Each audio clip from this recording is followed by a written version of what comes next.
To add and configure technicians, start from the home screen. Underneath Administration, click Configurations. The first technician that you add should be yourself as the system user. Click the green plus icon, select yourself, and click Submit. Now, when you go to create an estimate, if you are the one logged in creating the estimate, your name will appear as the service writer.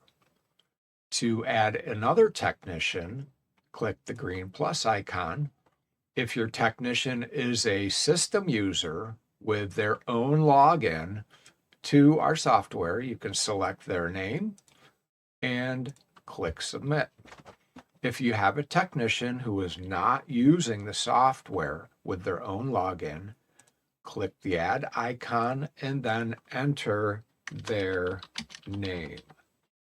Now, when you create an estimate, you have the option to assign the lead technician to one of these individuals. Now, if you would like to configure your labor, cost, and price to match a technician, go to Invoice Items, click the green plus icon, Category Labor, Description. You can label this however you want.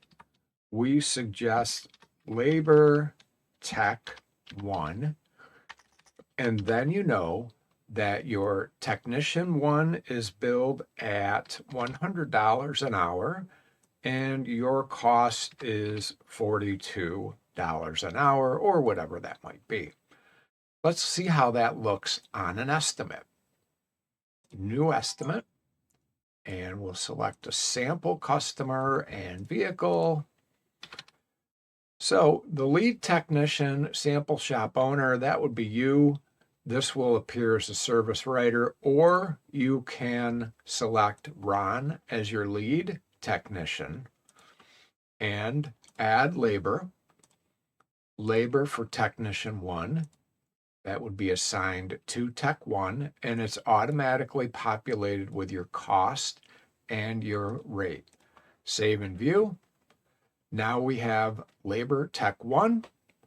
We have your expense over here. And when this is converted to a repair order, the technician name will appear on the repair order. If you have them listed and you don't want their name to appear, it will not show on the estimate or invoice if it is not listed here. So let's look at an example. I know that might sound a little confusing. Let's go back to Edit. And now let's add another labor item. Whoops, I did that wrong. We're going to add a labor item, and we're going to manually enter Labor Tech 2. That's what will appear on your estimate and your invoice.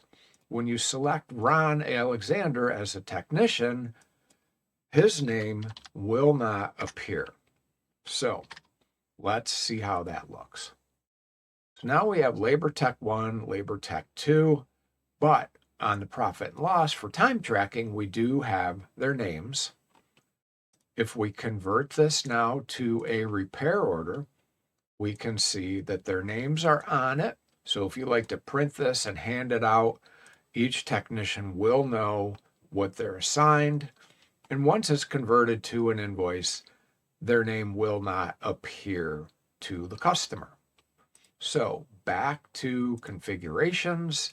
You can continue to repeat that process for each technician and each matching labor line item. And be sure to enter their cost for accurate profit and loss tracking.